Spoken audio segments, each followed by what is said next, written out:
नमस्ते। कभी सोचा है कि बगीचे में जो जुकीनी इतनी आम सी दिखती है वो असल में कितनी खास हो सकती है?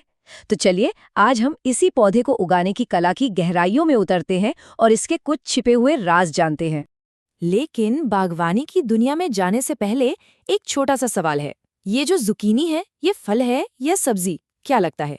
सोचिए, क्योंकि इसका जवाब शायद आपको चौंका दे। तो अगर किसी ने फल सोचा था तो वो बिल्कुल सही है। हाँ, साइंटिफिकली देखें तो जुकीनी असल में एक फल है, बल्कि एक तरह की बेरी है। ये इसलिए क्योंकि ये फूल से बनती है और इसके अंदर बीज होते हैं। है ना कमाल की बात?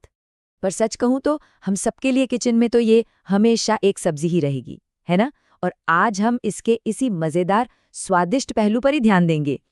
तो ठीक है, किसी भी अच्छी चीज की तरह जुकीनी की बम्पर फसल की शुरुआत भी एक मजबूत नींव से होती है। तो चलिए उस कमाल के सफर पर निकलते हैं जो एक नन्हे से बीज को एक लहलहाते पौधे में बदल देता है।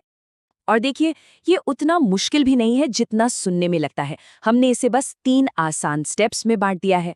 पहला, पौधे के लिए सही जगह ढूंढना। दूसरा, मिट्टी को अच्छे से तैयार करना। और तीसरा, बीजों को उनके नए घर में लगा देना। चलिए एक एक करके इन्हें समझते हैं। तो जुकीनी को खुश रखने का सीक्रेट क्या है? देखिए, इसे धूप बहुत पसंद है। दिन में कम से कम 6 घंटे की धूप तो चाहिए ही चाहिए। मिट्टी ऐसी हो जिसमें पानी न रुके और जैविक खाद खूब हो। और हाँ, बीजों को बस 1 इंच गहरा बोना है और उन्हें फैलने के लिए करीब 2 से 3 फीट की जगह देनी है। और ये रहा एक गोल्डन रूल, इसे याद रखिएगा। जुकीनी को गर्मी बहुत पसंद है, तो थोड़ा सब्र रखना है और तब तक इंतजार करना है जब तक पाला पड़ने का खतरा पूरी तरह टल ना जाए। सही टाइमिंग ही सब कुछ है, यकीन मानिए। अब जैसे ही बीज में से अंकुर फूटता है ना, असली मजा तो तब शुरू होता है। जुकीनी का पौधा बहुत तेजी से बढ़ता है और इसे हर दिन बढ़ते हुए देखना बड़ा मजेदार होता है। आइए जुकीनी की इस फास्ट फॉरवर्ड लाइफ पर एक नजर डालते हैं। पहले ही हफ्ते में ये दुनिया को हेलो बोल देता है। 2-3 हफ्तों में इसकी पहली असली पत्तियां निकल आती हैं। 4 से 6 हफ्तों में इस पर खूबसूरत फूल खिलने लगते हैं और 7वें-8वें हफ्ते तक तो बूम, पहली जुकीनी तोड़ने के लिए एकदम तैयार। देखा जाए तो इस पौधे के बस 2 ही मेन काम हैं। एक, अपनी बड़ी बड़ी पत्तियों से ढेर सारी धूप इकट्ठा करना ताकि एनर्जी मिले। और दूसरा, उसी एनर्जी से फूल बनाना जो बाद में मजेदार जुकीनी बन जाते हैं। ये चार्ट असल में सब कुछ बता देता है। एक हेल्दी जुकीनी के लिए सबसे जरूरी क्या है? जवाब है लगातार पानी और ढेर सारी धूप।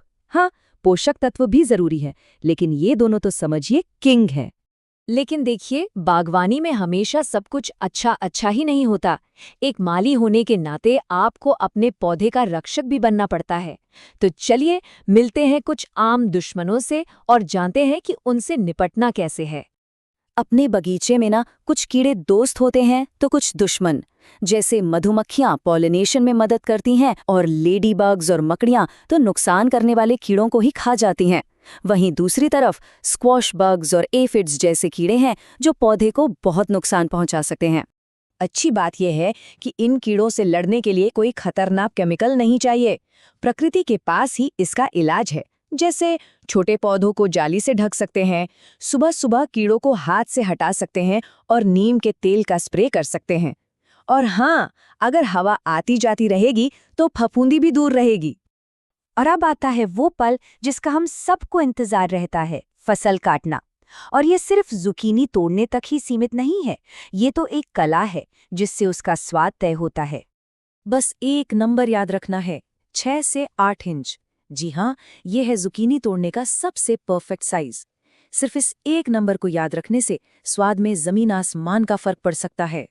तो सवाल उठता है, साइज इतना जरूरी क्यों है? जरा सोचिए, एक तरफ है छोटी, मुलायम और स्वाद से भरपूर जुकीनी, और दूसरी तरफ एक बड़ी सी, फीकी और बीजों से भरी हुई। चॉइस तो बिल्कुल क्लियर है ना? गार्डनिंग करने वालों के बीच एक मजाक बहुत चलता है। कभी कभी बस एक दिन की भी देर हो जाए ना, तो जुकीनी रातों रात इतनी बड़ी हो जाती है और फिर उस दैत्य जैसी जुकीनी की कहानी हमेशा के लिए याद बन जाती है। तो सही तरीके से फसल काटने की कला क्या है? बहुत सिंपल है। पीक सीजन में पौधों को रोज चेक करें। एक साफ तेज चाकू लें और तने को इस तरह काटें कि फल के साथ करीब 1-2 इंच का डंठल लगा रहे। इससे पौधा भी हेल्दी रहता है। और सबसे बढ़िया बात पता है क्या है? आप जितनी ज्यादा जुकीनी तोड़ेंगे, पौधा उतना ही ज्यादा फल देगा। ये सच में एक ऐसा तोहफा है जो पूरे सीजन आपको मिलता ही रहता है। तो देखा कैसे एक नन्हा सा बीज थोड़ी सी देखभाल और मेहनत से पूरे मौसम के लिए बहुतायत बन जाता है। ये कुदरत की दरियादिली का कितना खूबसूरत उदाहरण है। और जाते जाते बस एक सवाल, अगर एक बीज में इतनी बरकत पैदा करने की ताकत है, तो ये हमें प्रकृति की बेहिसाब क्षमता और हमारी अपनी जिंदगी में छोटी छोटी कोशिशों की ताकत के बारे में क्या सिखाता है?